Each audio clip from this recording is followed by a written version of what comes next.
All right, maybe it'll work in YouTube. I'm seeing if I can connect there now.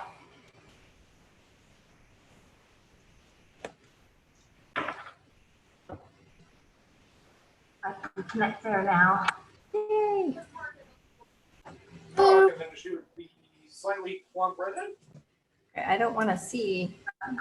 Hey, Lori.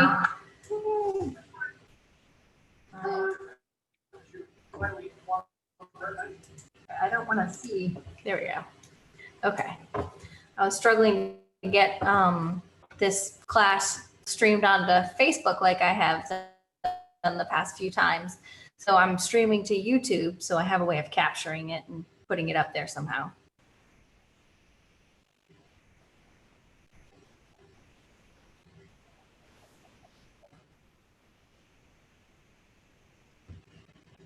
Hey, Brooke. Hello. How's it going? Good. How are you? Good. We have a really cool lecture on color today. It's my favorite lecture. I think this one in chapter 2 is my favorite of all the lectures that I've got.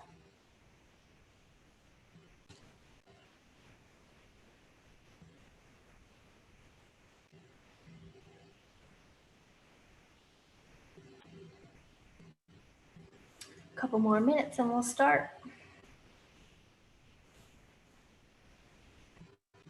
Any questions while we wait? No. How's computer graphics going? How's the back of the business card? Yeah, I know. That one's it's tricky. It's very tricky.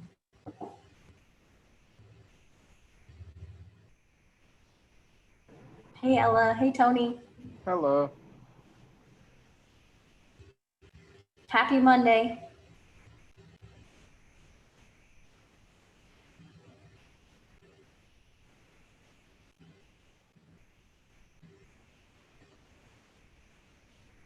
Hey, Olivia.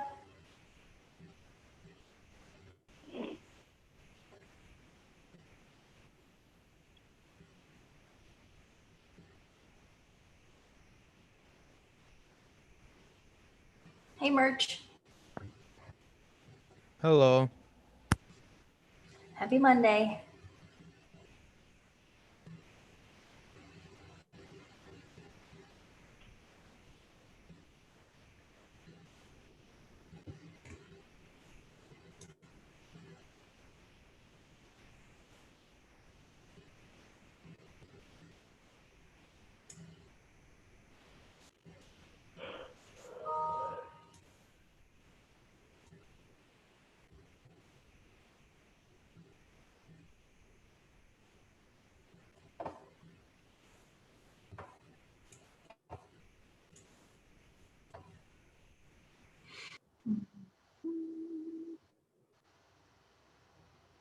Can you guys hear me okay? Okay, good. A couple things too. So I've got this great presentation on color and design, but make sure if there's several videos in this, if you can't hear it, please let me know.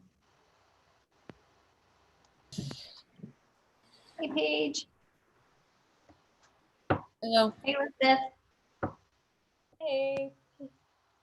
Hey, Geraldine. Hello.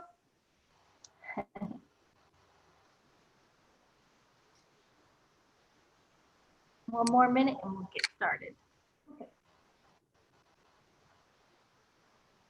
Hey, Braylon.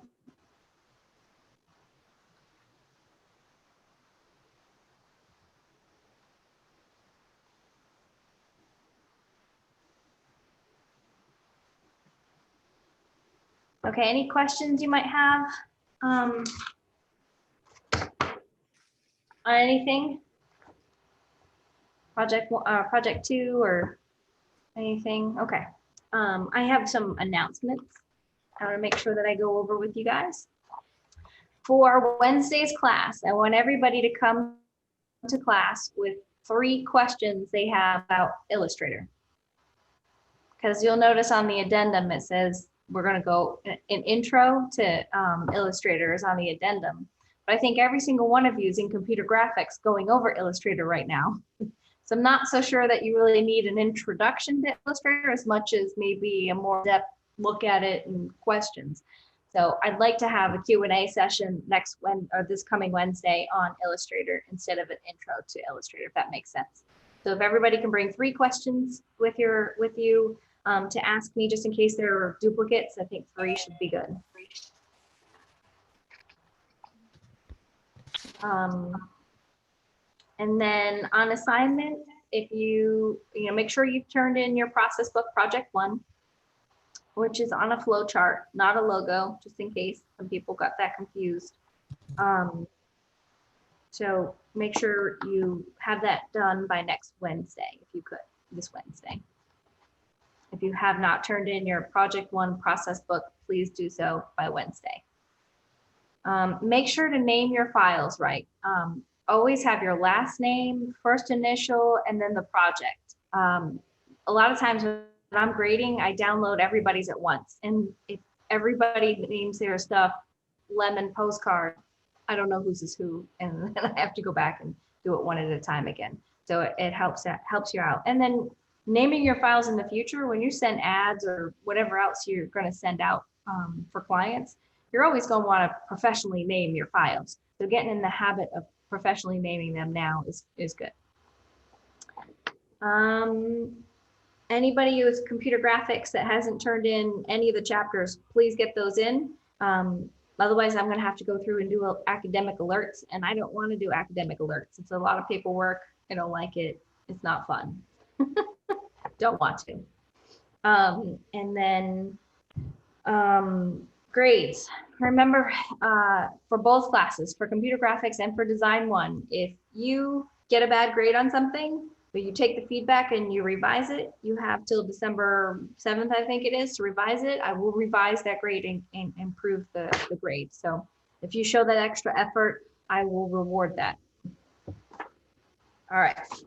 So today we're going to talk about color. Did anybody get a chance to read the chapter at all? It's okay if you didn't. I'm going to go over it really, really thoroughly. I'm going to share. I'm going to turn off my video, and then I'm going to put on my sharing of screen. Hold on. All right. Play. Oh yeah, I got to get rid of my video. Hold on. My video. And let's hit play. Okay. Everybody hear me okay? Yes. Okay, good. So chapter 4 is all about color, and color is one of my favorite topics. It's extremely important to the value of color in any project. It has the power to influence you, and you don't even realize it when first viewing it. It's kind of like an unspoken communicator. Color choices can dramatically change how your viewer interprets your design and message without words. Spending time working on understanding color is crucial in order to become a great designer.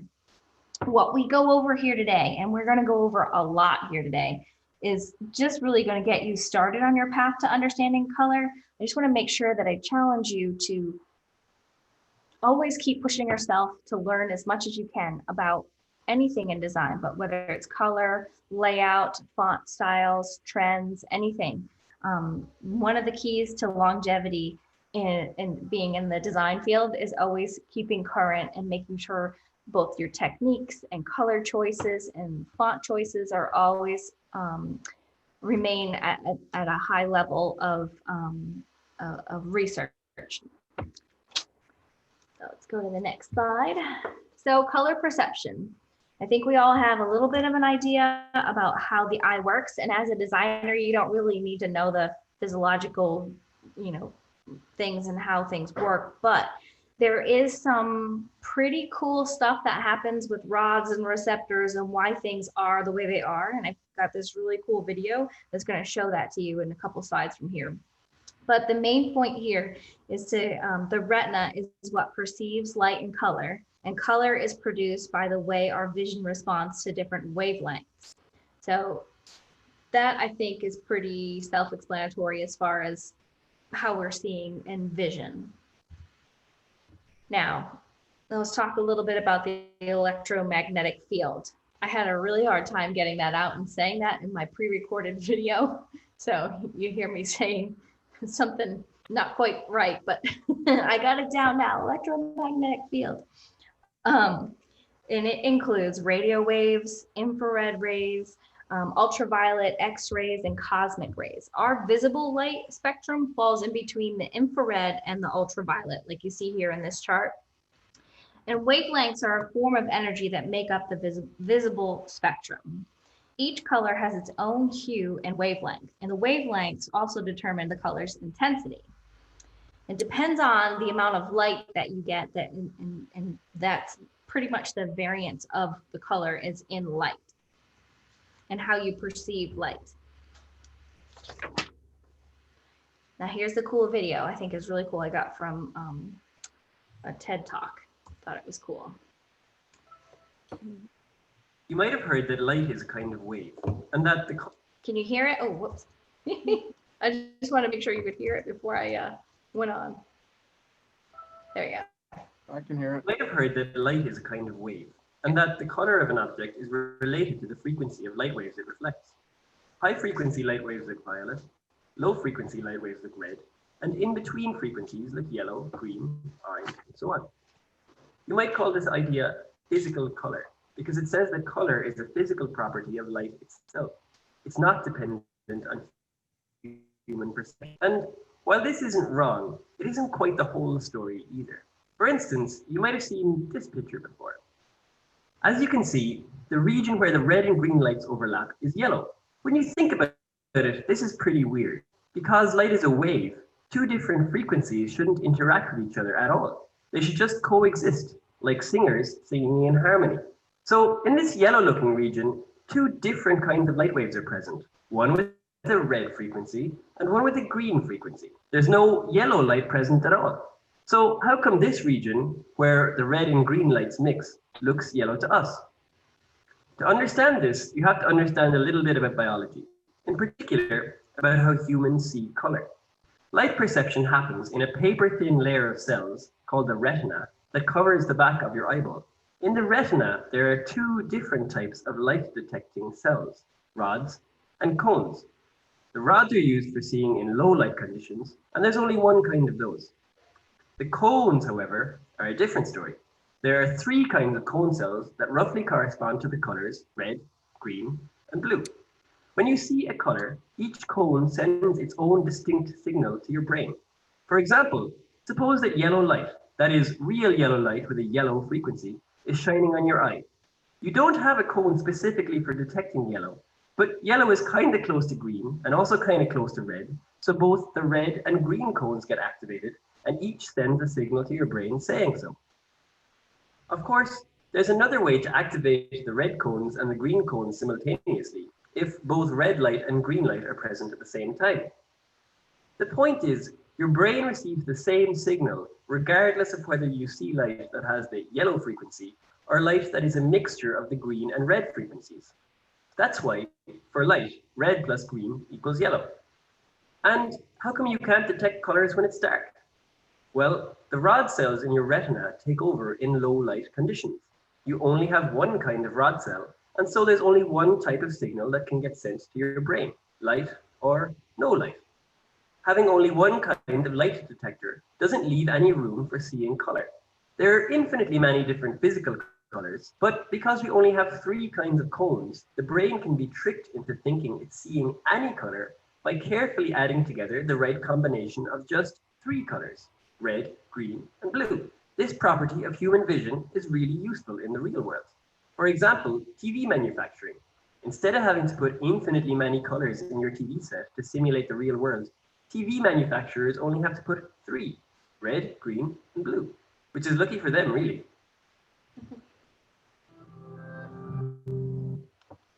So I thought that was a really clever way of describing how we see color.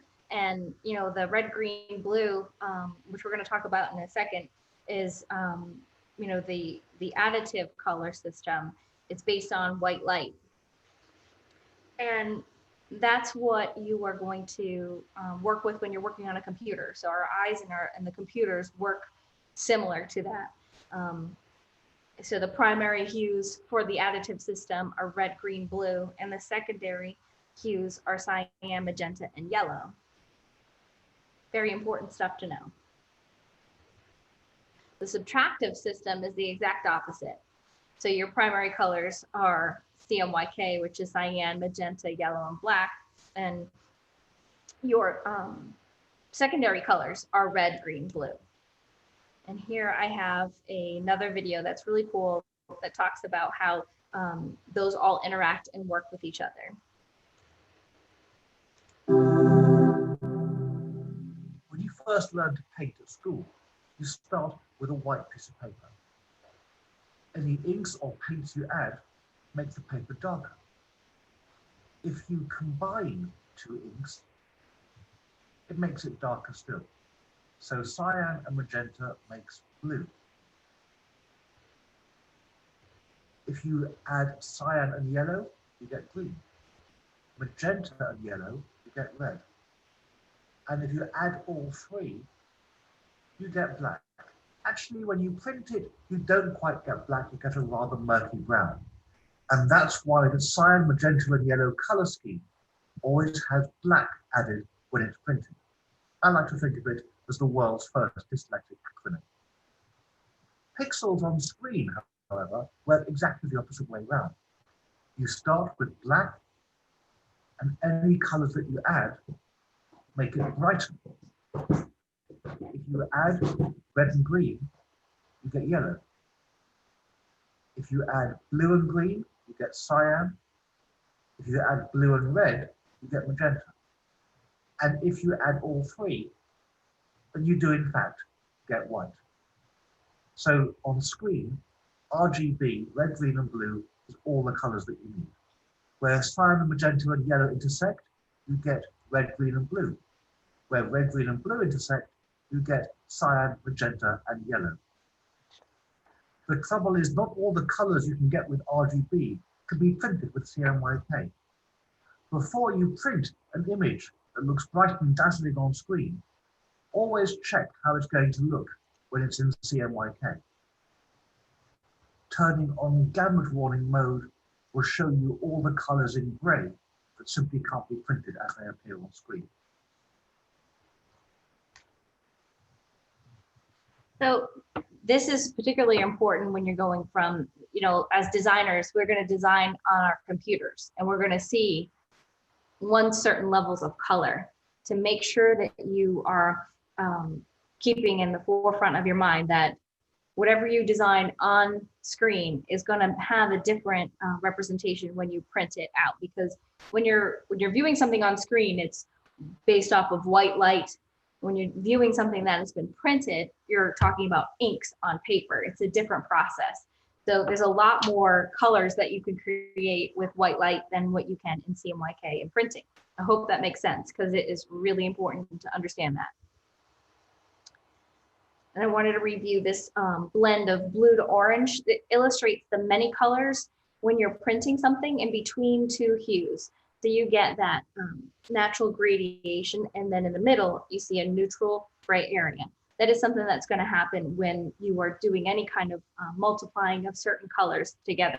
You're always going to get many shades. A lot of times when I'm trying to do any kind of fade in between two colors, I'll put a white in the middle just so that you don't get that murky brown kind of color. But it's definitely, you need to know that for printing. So we talked a little bit CMYK. CMYK, cyan, magenta, yellow, and black. That's the basis of all printing for the most part, unless you have a client that has a Pantone color or a match system in their logo. So when color is super critical to that client, they're probably going to provide you with a Pantone color. So Visit Myrtle Beach, our blue is 307. I know that hands down all the time. That's the color that I'm trying to always get everybody to consistently match across the board for color consistency, because if you have a message that is everything across all boards is the similar color, then it just creates a better consistency and representation of that brand or client. So very, very important to make sure that if something is color critical, that you are using Pantone colors. And then there are CMYK breakouts of those Pantone colors. So making sure that you're familiar with both of those things. A quick thing. Whoop. I Tony? had a question about CMYK. Sure. Why does the K go from black to white sometimes? I thought the K was just black all the time, like for Yeah, printing stuff out. The K is just black. Okay. For some reason there for a second it looked like it was white. And I was like, wait a minute. No, I just put a drop shadow on it that was white so you could see the black dots. That's all. Oh, okay. Yeah, that's just a fancy effect. That's nothing to do with actual CMYK. You couldn't see my black dots on my black background. Yeah. Anyway, so when you are working in Photoshop, which I'm sure you're going to see much more of this in the second half of computer graphics, I just wanted to make sure that I reviewed with you guys how to achieve CMYK. Most images that you take with your camera or that will be sent to you will be in RGB, red, green, blue. And if you have a component that you're designing that it needs to be represented in print, where you're going to print the photo or you're going to print an ad, you're going to need to change your colors from RGB to CMYK. And how you do that is in Photoshop, you go up to image, mode, and see where RGB is checked, go underneath that and check CMYK color. That's going to convert that color into CMYK, which we print. And then you're going to be able to see, okay, well, everything just looks a lot more muted. It's not as bright. And then you can go back in and kind of adjust some things. But you will have to do any adjustments. This is very tricky in Photoshop. Any adjustments that you make can only be done in RGB. And then you have to convert back into CMYK. So it's kind of a complex process. But for the most part, I think Adobe has gotten it down where the color is not as, it used to be really drastic when you would change something from RGB to CMYK and you get this murky, yucky looking colors, but it's gotten a lot better over the last few years, the conversion from RGB to CMYK. Now in Illustrator, it's a different process. In Illustrator, if you get a client artwork that's supplied to you, or if you have designed something in RGB, you can go to edit colors and convert to CMYK there. And that way it'll break out all those colors into CMYK comparable outputs. And InDesign, you're not going to be able to like change photos, like all that has to be done in Photoshop, or any artwork, all that would have to be done in Illustrator. But if you were designing or putting any kind of shape or color and type or any of that stuff, you need to make sure that you open up your swatches palette. Anything that you've used, like say for instance, you got this great photo and you want to use the color theme eyedropper tool, and it breaks everything up into RGB color sometimes. Sometimes I think it can go CMYK, but just for example's sake, it'll give you an RGB breakout. What you do is you go over to your swatches palette, you double click on the color and see it right here. I don't know if you can see, if I can pull up my mouse. I guess I can't pull up my mouse this way, but where that blue is, where you see the red, green, blue box, and then above it where you see that gold color and the CMYK boxes above it, that's how you know that that color, that yellow color is CMYK and that blue color is RGB. In order to change that, you would just double click and this other window pops up and you would go into your color mode and you would change it from RGB to CMYK, and it would give you the comparable CMYK to that RGB breakout. Everybody with me? Sort of. Again, about Pantones, this is one of those things where if something is super color critical to your client, they're going to supply you with a Pantone color. And then there's other things like you're going to be designing your logo, your personal logo, and that you are going to be choosing two Pantone colors, in which you'll probably want to get the CMYK breakouts as well as the Pantone colors. The advantage of using Pantones is that you've got this guaranteed pre-mixed ink that's always going to look the same across everything, especially in print. That can be a little tricky. All right, moving on. So color and using the psychology of color and how color brings up emotions. So I found this slide a couple of years ago, and I think it has such a great, easy way to understand color and the psychology of color and when you would use certain colors in certain instances. And certainly there's a lot of play in color and how you choose to use color. But as you can see through all these other brands and how they've applied color and what they're trying to say in their own brand, the color is definitely tied back into the feeling or emotion of it. So looking at that gray color, which portrays balance, neutral, and calm, looking at those brands that use that. Peaceful is green with growth, health. I also think wealth, that you find a lot of greens used in anything to do with a financial, like fidelity, banking. Blue, you see a lot of blue in banking as well, trust, dependability, and strength. The purple is symbolizing creativeness, imaginative, wise. Red is excitement, youthful and bold. Orange is that friendly, cheerful, confidence. And then yellow, optimism, clarity, and warmth. It's just so much to color and when you would use certain pieces of color. Remember that first chapter lecture that I went over with you guys, and I said, you know, sometimes I write these 3 adjectives that are what I want someone to feel when they look at a piece that I'm designing. Well, color is almost the #1 thing that I integrate into that, whether it's warm, friendly, inviting, and I'm always using a combination of those yellows and oranges in my designs, and then I balance it with blues because of the ocean. But that's just a little bit about my own color theory. I have this video that I thought was pretty cool that also explains the psychology of color in another way. In this next chapter, we'll be discussing color and how to create color schemes for your design projects. However, before we can do that, we first need to understand something that is called the psychology of color. And by that I mean how colors affect your brain. Colors can be broken down into 2 very basic categories, warm and cool. Warm colors are represented here on the left-hand side of your screen. They tend to represent passion, inspire happiness and enthusiasm, and give people a sense of power and energy. Common warm colors include, but are not limited to, red, orange, and yellow. Cool colors, on the other hand, represent calm and give a sense of stability and professionalism. They also give people the feeling of trustworthiness. That's why many app icons and professional graphics like logos contain the color blue. People equate that with honesty and trust. Other cool colors in addition to blue include purple and green. Even though most colors fit into one of these 2 categories, no 2 colors share exactly the same attributes, and they all have their own unique fingerprints and emotional triggers on our mind. Let's explore that on a color by color basis. First up is yellow. Yellow stimulates both the mental process and the nervous system.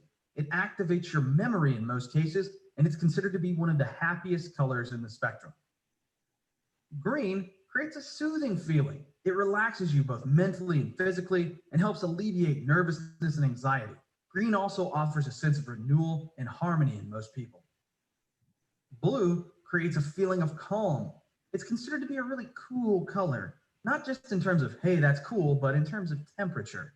It promotes productivity and is considered to be a trustworthy and dependable color. Purple is considered to be very uplifting and calming. It's often related to spirituality, and it really encourages creativity. And I think that's probably because it melds the stimulation of red with the calmness of blue in one single color. Pink. This is a really wild color. It gives you a sense of energy. Like red, it can also raise your blood pressure. It inspires confidence and is considered to be youthful, fun, and exciting. Red stimulates energy, can raise your blood pressure and inspire action. It also gives you a sense of confidence and protection, and it draws more attention to itself than any other color in the spectrum. Orange stimulates activity. It also increases your appetite, so keep that in mind when you're painting your dining room. It also inspires social behavior and is considered to be the most controversial color in the whole lot.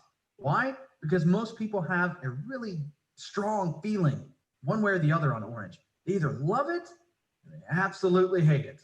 One of the two.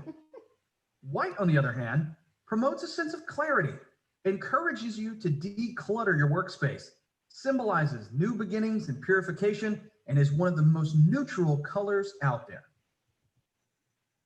Gray can be a little unsettling to some people. It tends to create expectations, which can be kind of stressful. It's also considered to be the color of intellect. I guess that's because most smart people are considered to be boring, maybe? And gray's a really boring color? I don't know. It's also seen as long-lasting, refined, and sleek. Black is considered to be a restful color, like nighttime.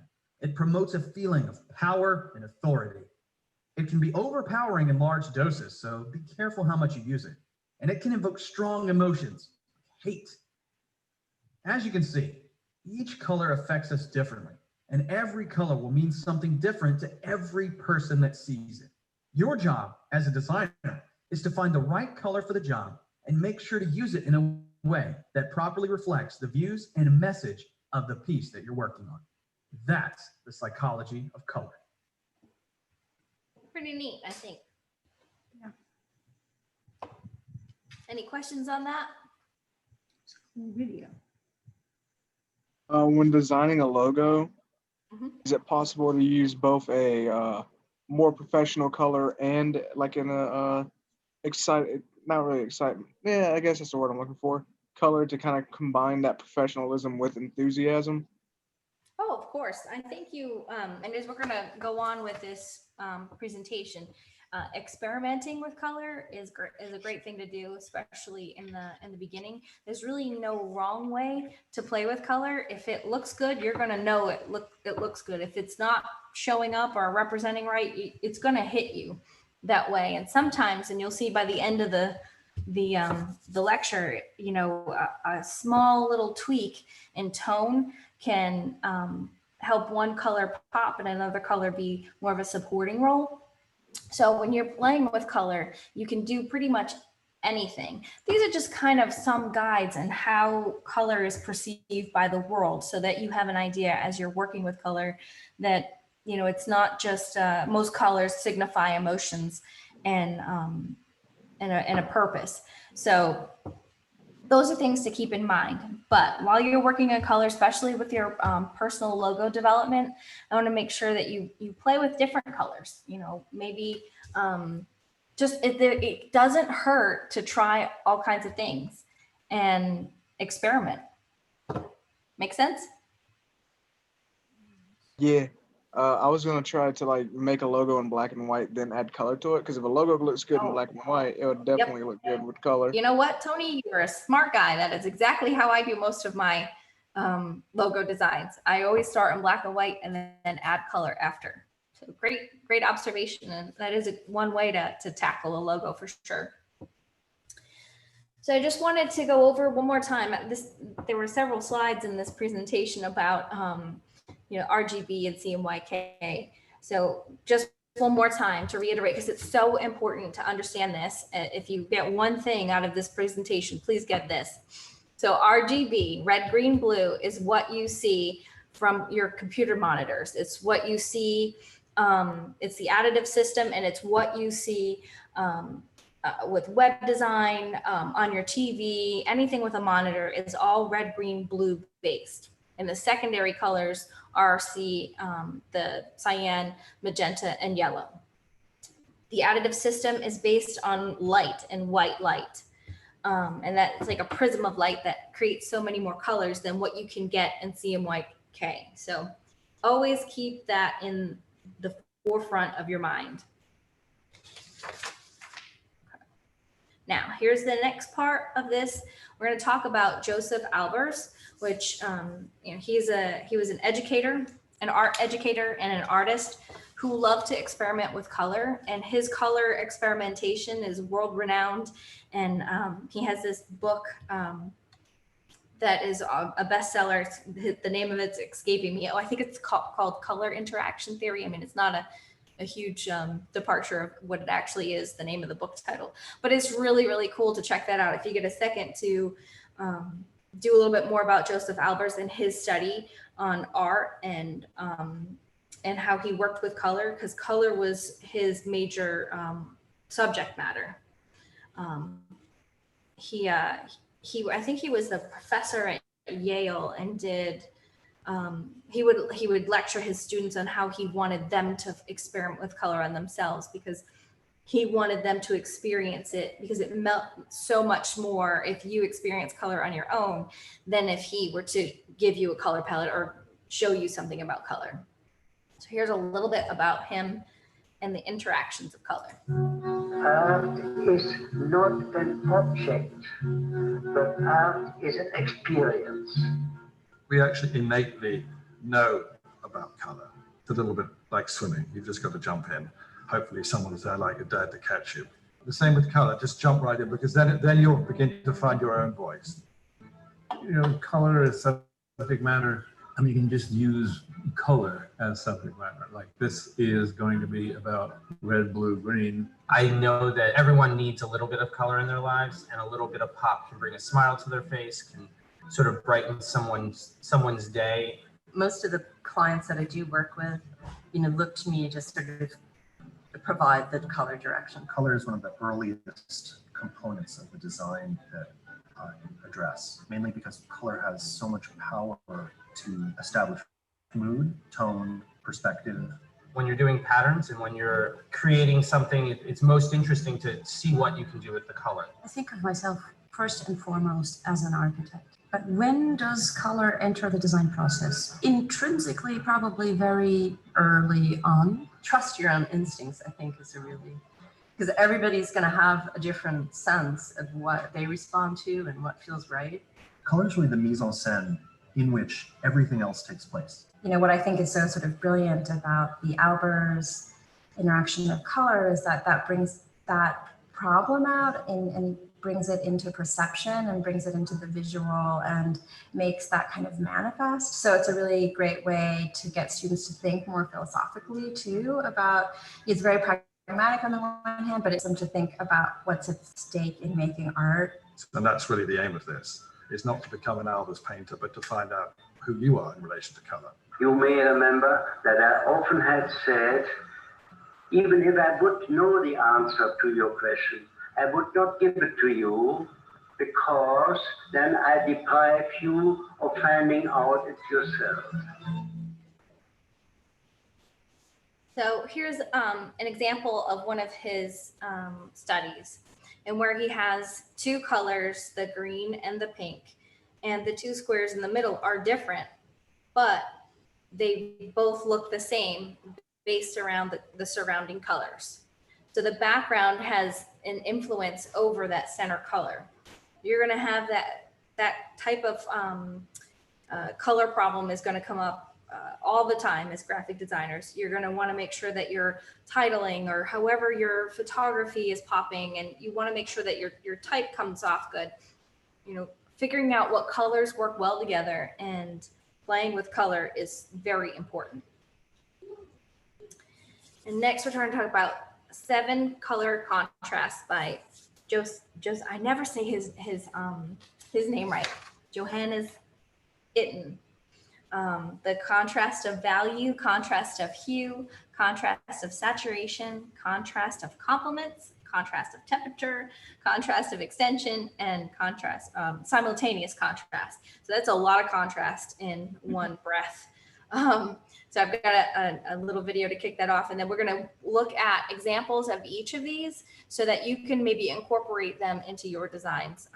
Sometimes when you get stuck on something, or something isn't working quite right like you want it to, if you go back to these 7 color contrasts, you can somehow use one of these to your advantage to help you propel you forward in your design.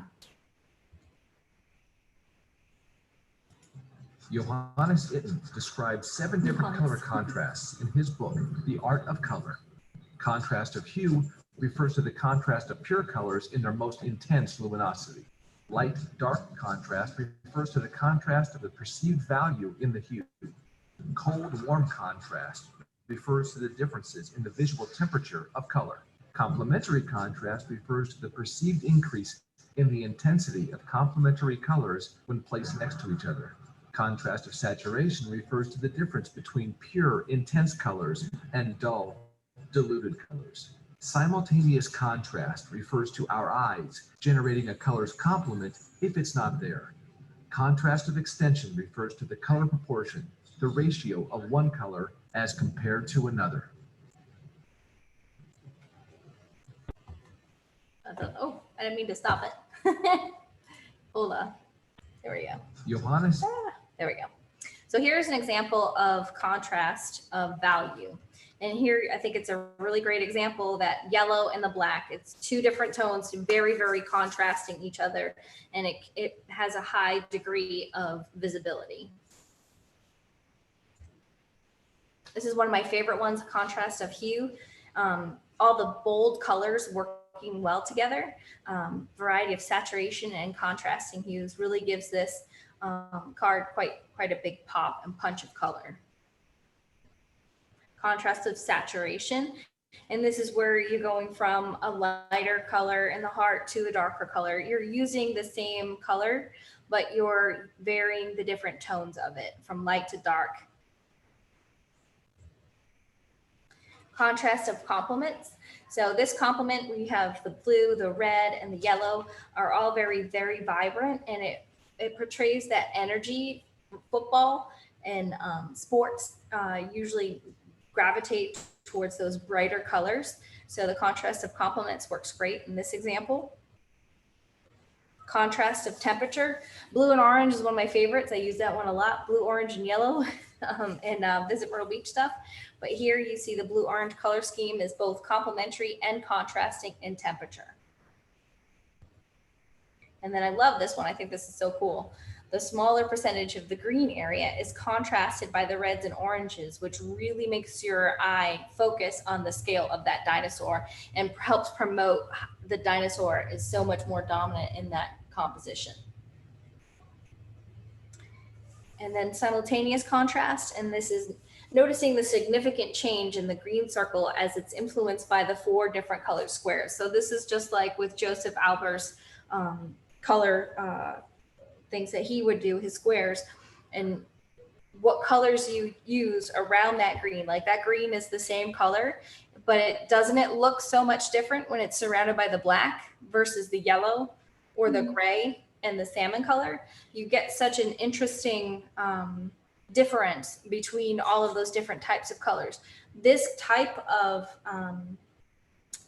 example is something that you can do yourself. Like if you pick out some colors that you really, really like, you can do, you know, the square thing where you have the 2 squares, a little square and a big square, and you can see how those are going to interact before you even put any type or shapes or anything into it. You can kind of pick out your colors that way. And then to capstone it, I have one more thing. I had put up on your D2L a whole bunch of, which I thought was helpful,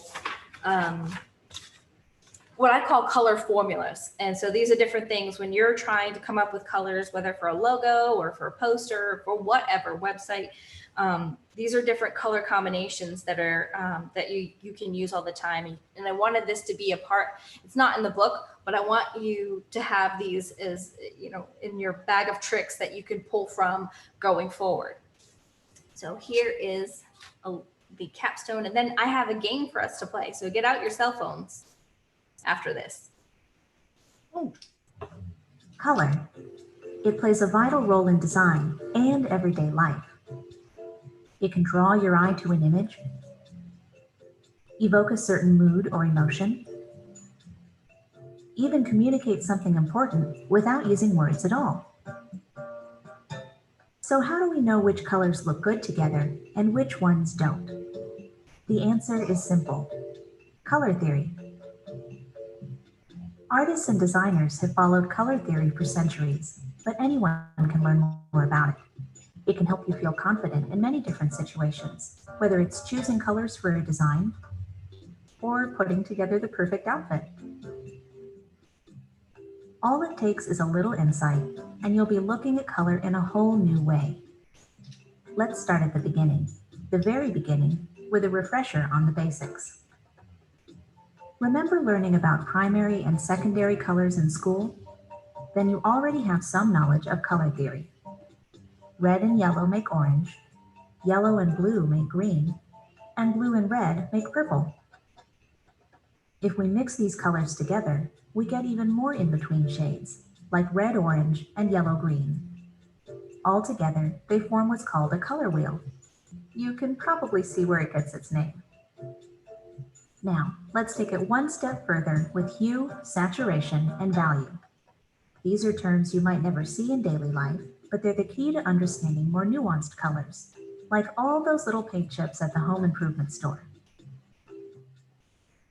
Hue is the easiest one. It's basically just another word for color. Saturation refers to intensity. In other words, whether the color appears more subtle or more vibrant. Value has to do with how dark or light the color is, ranging from black to white. As you can see, this gives us many different shades, from a deep reddish brown to light pastel pink. So how do we put this all together to create professional-looking color schemes?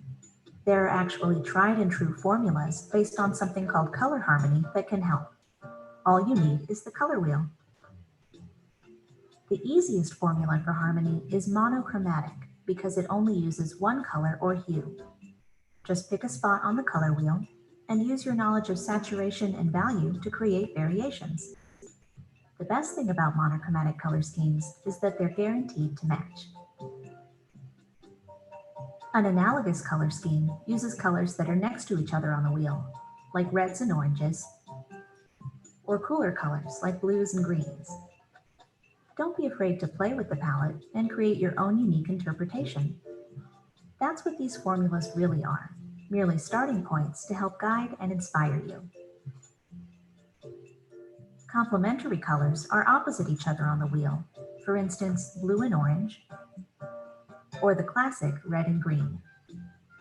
To avoid complementary color schemes that are too simplistic, add some variety by introducing lighter, darker, or desaturated tones.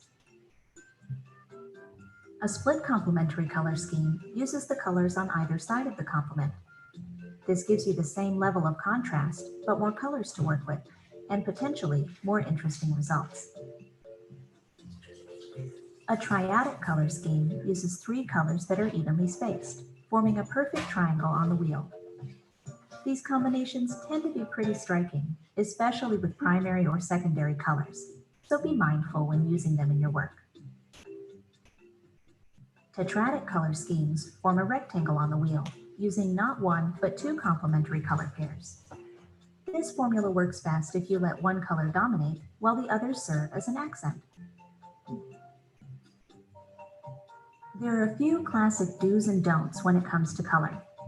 For instance, have you ever seen colors that seem to vibrate when they're placed next to each other? The solution is to tone it down, literally, and there's a simple way to do it. Start with one color and try adjusting its lightness, darkness, or saturation.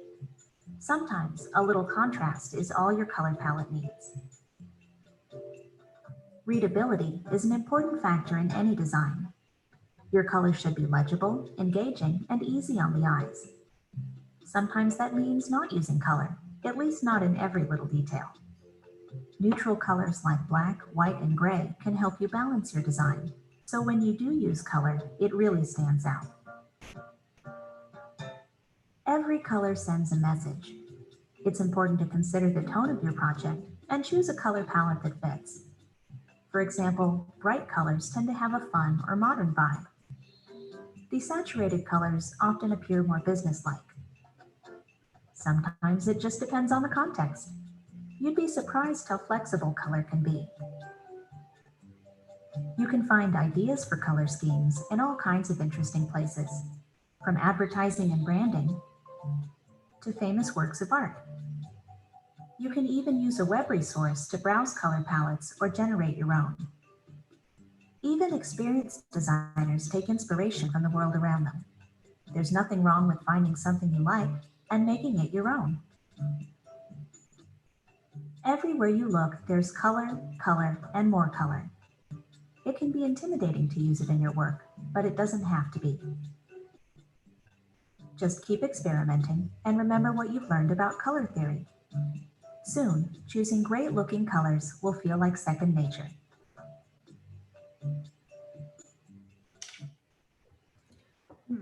So I think that kind of sums up the color chapter from a you know, like an overarching way. I feel like we've talked about color theory, color formulas, how you perceive color all the way through. So definitely, you know, scratches the surface and gets you going and hopefully excited about using color. Okay, so I have put together a little Kahoot game, and you're gonna need your cell phones for this. I am going to stop my share and then I'm going to reshare. Hold on. Of course, it's gonna make me sign in first. It's the first time I've used it, so bear with me. Let's skip this. Thanks, maybe later. And here we go. Quiz.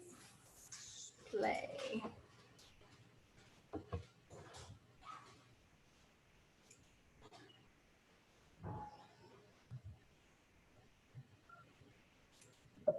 All right. Now I'm gonna go back to sharing my screen. Okay, everybody see it?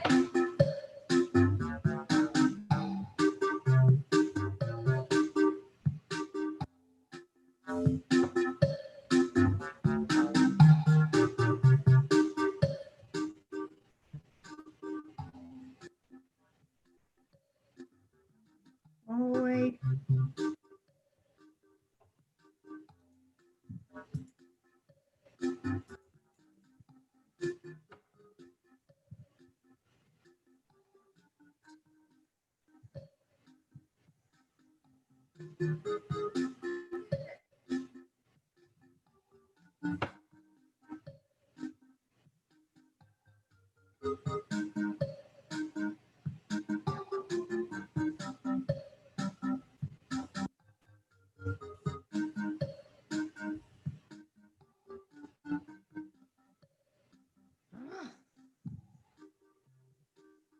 All right, is everybody in? No. Looking for Geraldine. Right. Are you in? No, not yet. Okay. I'll wait a little longer for you. I'm sorry. It's okay. I'm not a fan of this music. I may have to turn it off. There we go. It's slow. You may have to do this without me. My phone is slow. Okay. It's about Shout how. out to Zeus. Pardon me?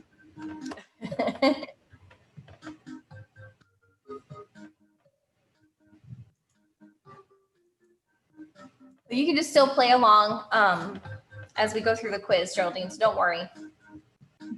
Okay, so it's the first time I've done this, so let's start on this and we'll see how it goes.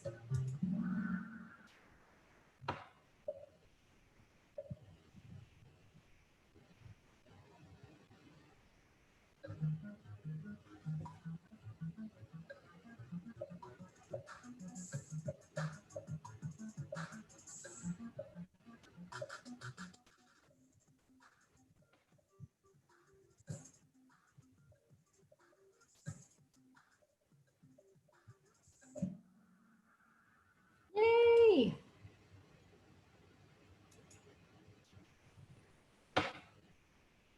Cool. Good Y'all job, ever Merch. misclick? What's that?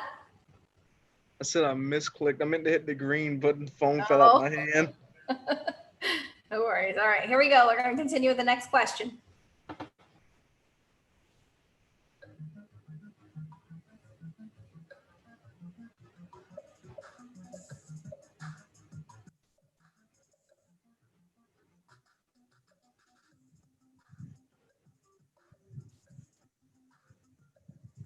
Hurry.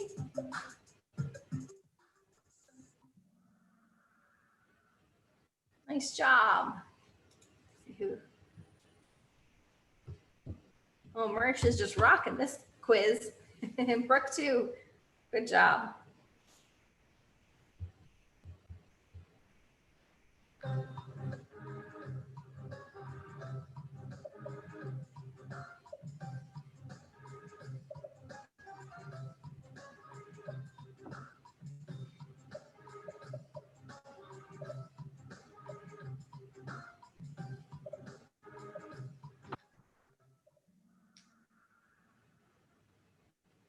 Much more all over the board on that one.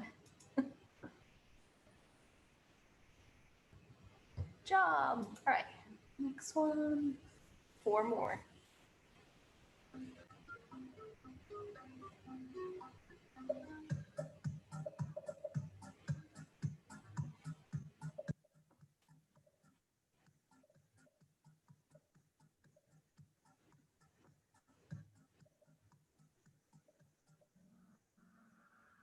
Good job. Triangle was technically correct. Hold on, say that again. Triangle was technically correct. Oh. Yeah, no, I'm like 16 years behind you guys. Like on my screen, I don't see any question, but I have the triangle, circle, and hang up.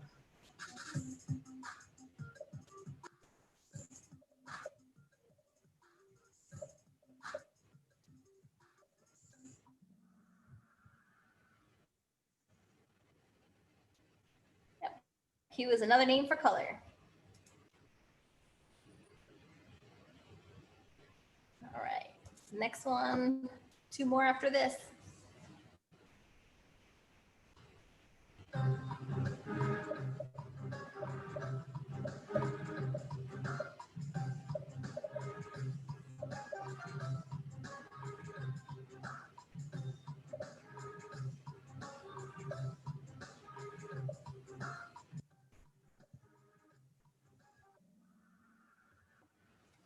Good job.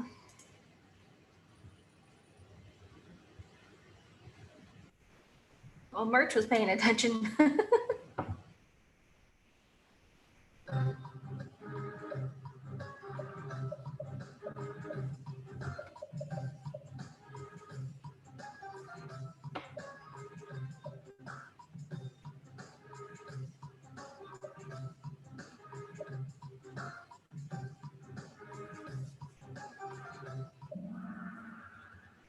Nice.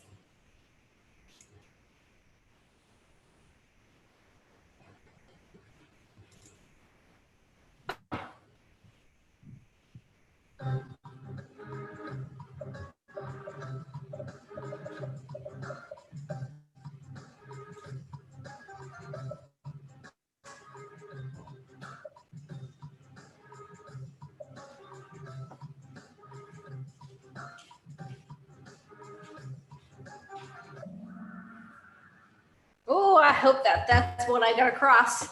Print design is all CMYK, always. I was able to answer the last 3 questions. Yeah. Good job, Ella.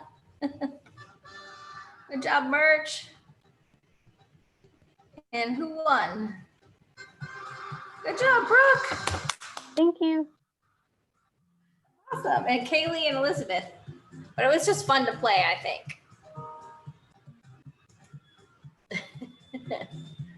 All right. All right. Get out of this for a minute. Go back to. The thing is that music drives me a little crazy.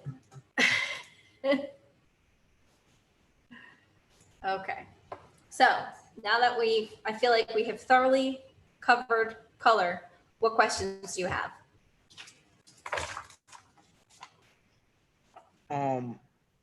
If we are doing something for like non-printable, it would be red, green, blue, correct? Because that's for screens.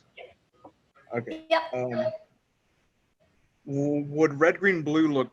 Well, red, green, and blue look always darker, like in the example you showed, or is it just depending on the colors themselves? The example you showed, to me red, at green, least. blue is always going to be very, very bright. They're Sorry, always going to be the brighter tones. CMYK is always going to be a little bit more muted. Oh, I said CMYK is always going to be a little bit more muted than what you see in RGB. Okay. Okay. Yeah, because RGB is created from white light, and it's the vibrant colors that you see in your computer screen and on TV. Print is CMYK, which is your ink, and your ink is always going to be a little bit duller than what you can see with light. So it's basically like what you see in real life versus fusing paint together. Right. I mean, I Any know other ink and questions? paint's not the same thing, but you know what I mean. It's similar, but yeah. I know it's a lot to take in. And now, so I have put this whole, the PowerPoint and the video that I pre-recorded last night into your lecture. So if you need to go back and write down any notes, some of the questions that we worked on in the Kahoot are I took from your midterm. So pay extra special attention to that. And the additive and subtractive system on the midterm, I'm just going to tell you straight up, you're going to need to know which, they're going to show you a gray circle, and you're going to have that memorized, which ones are green, red, and blue, and which ones are CMYK. So make sure you study that, because it's like the first two questions on the midterm. And I know that it's when you see them in grayscale, it's really hard to figure out. So if there's one thing that you can memorize, it's your additive system and your subtractive system colors. And you see that, I think, right on the book too. Like, Can you see the chat? Because someone asked a question in the chat. oh, no, I didn't. Hold on. Chat, sorry. I don't have a question, but I have another question about midterm that's going to be sometime in the end of September. How is it going to be? The midterm is going to be online. I have, if you go under assignments, you'll see that there's a section called quizzes, and it's already set up there. I just haven't populated it or put it on, but you'll have a certain time frame where you have to log on and take the midterm, and from the time you start, you only have, I think, like 40 minutes or an hour or something like that to finish it.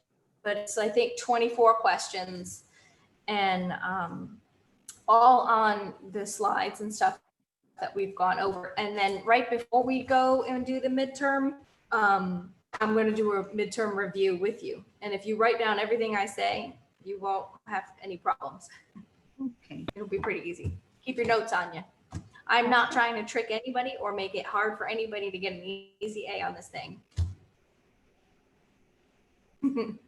Oh, and then as far as the date, I don't have that memorized in my head, but if you look at your addendum, it'll tell you. Cool. Oh yeah, so I wanted to just quickly reference a page in your book. Yeah, this, I don't know if you're gonna be able to see it. This thing right here on page 126 of your book, commit that to memory. That right there.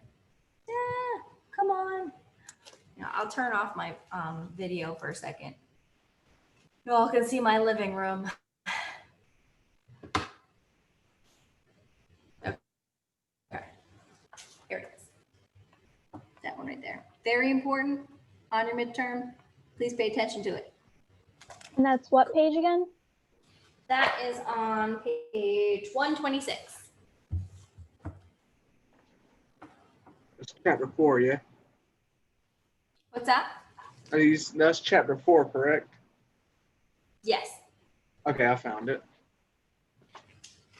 Yep. Lots of good information in this chapter. I feel like I tried to do a lot of support materials, support videos that would give you an even more in-depth look at it. So hopefully you come away from this feeling really confident in color and how to use color in your designs. If you have any questions about how to use color in your upcoming logo or elements poster, we can always talk about that afterwards too. So don't ever let this be the end of what you talk about or think about with color. Color should be an experiment that happens all the time, every day, and every project that you do. Just like when we talk in chapter 2, typography and experimenting with type, it's much like experimenting with color. I want you to always be pushing yourself to think about new ways and different ways to do it.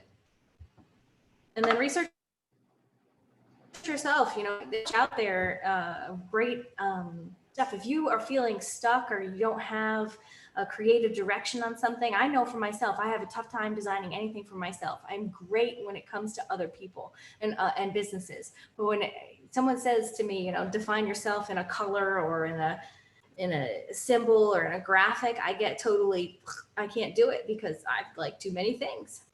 But this is the time for you to experiment with exactly how you feel, whether it's color, shape, type, whatever it is, let that all come out. I always say if you design from your heart, it just pours out of you. Like I know I'm definitely a cool color type of guy. Like I like a lot of blues, some darker greens and stuff like that. Yep. But me too.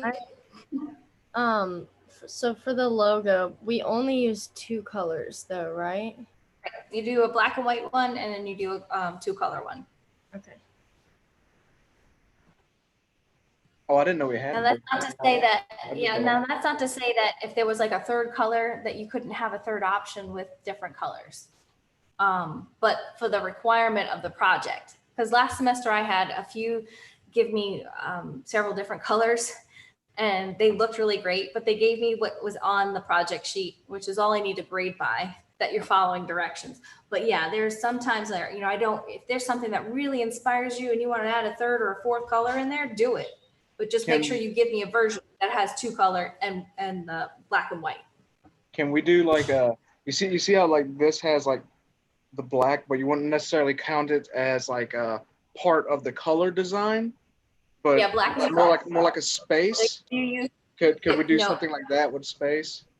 No, it's when I say 2 colors, it's got to be, if you use black and another color, black is a color. Oh, okay. Because I didn't know because in my head, since the whole book is black, since basically the background is black, this wouldn't count because it's space more than anything else. That's what I was getting at. And I appreciate that, but black is a color.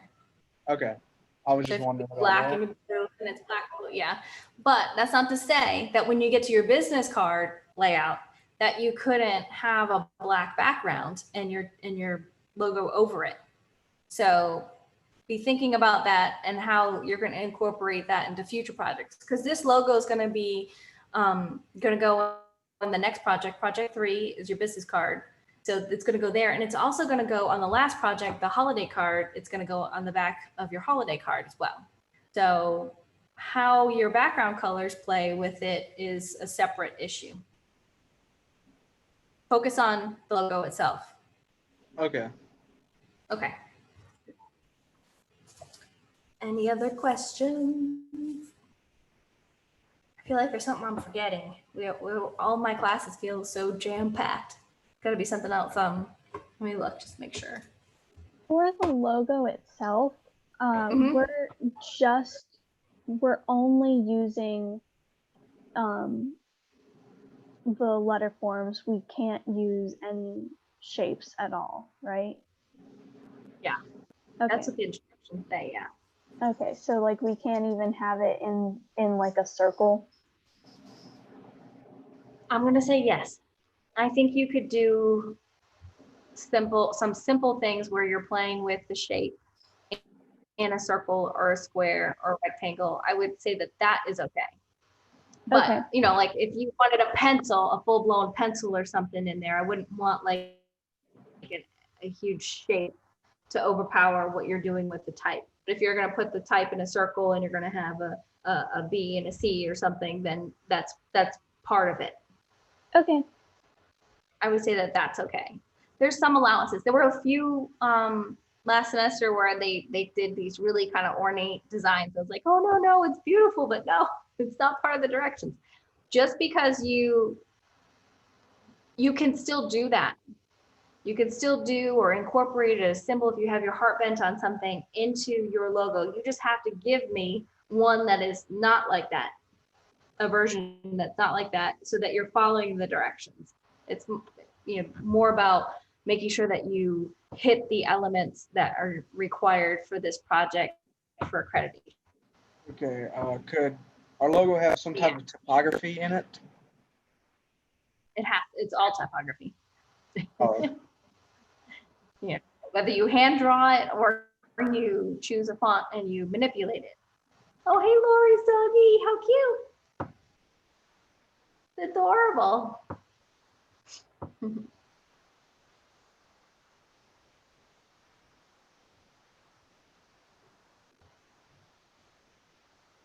Any other questions, or looking at the chat now?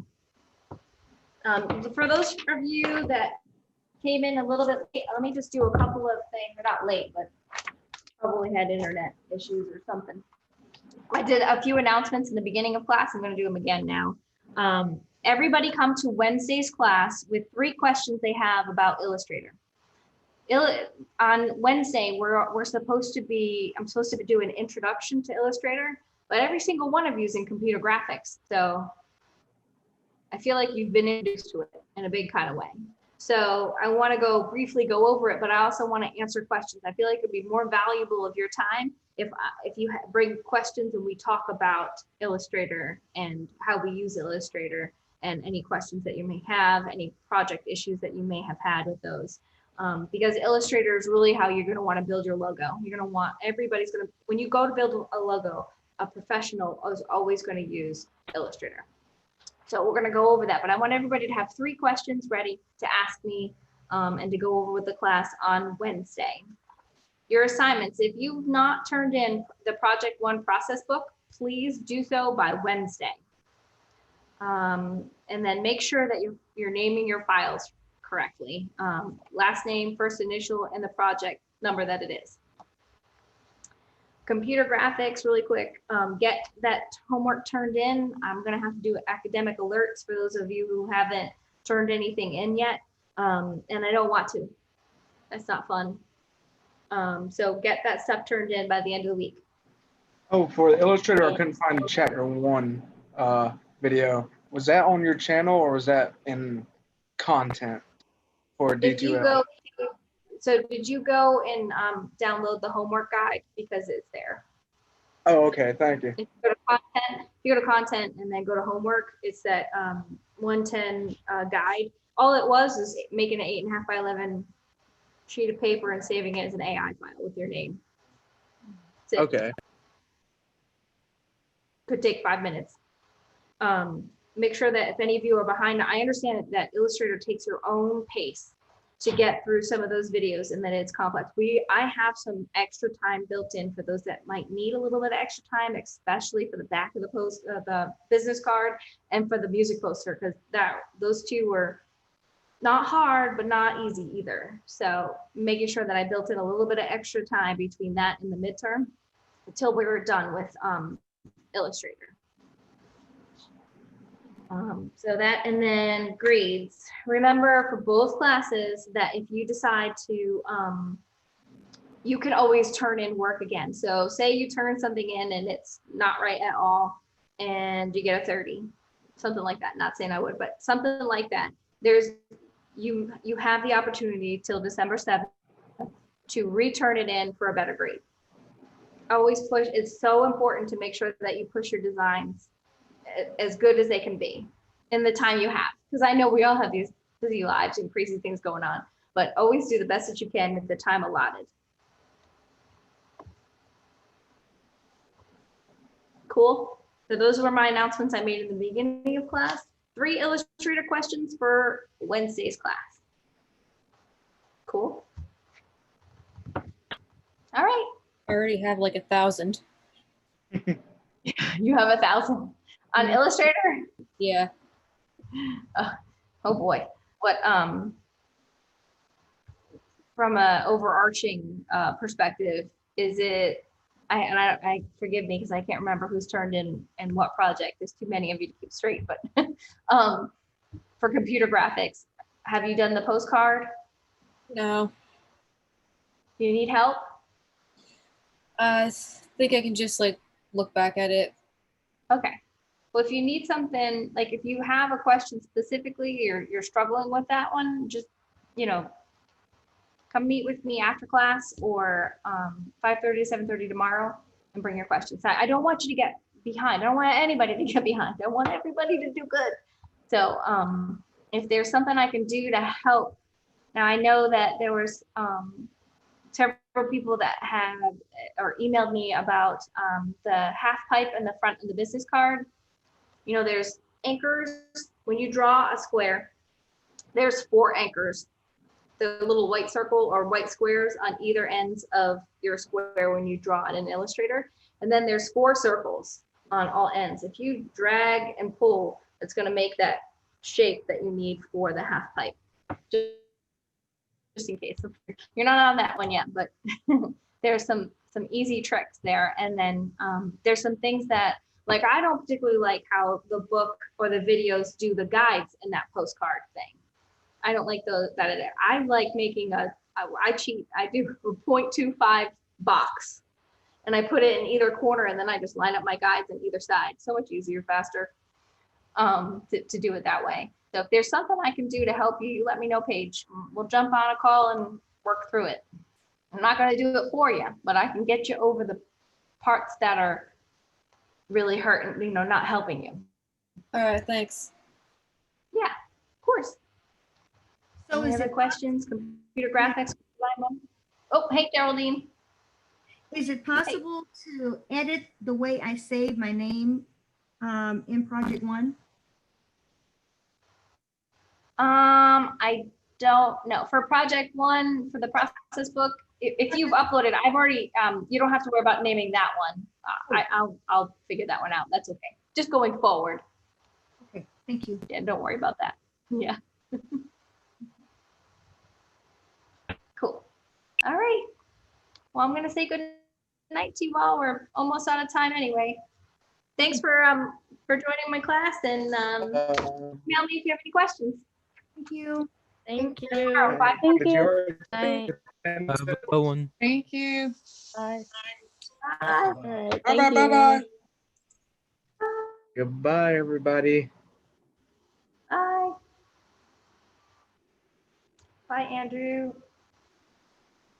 Bye, Katerina, unless you need to talk to me. Hey, Andrew, do you need to talk to me about anything?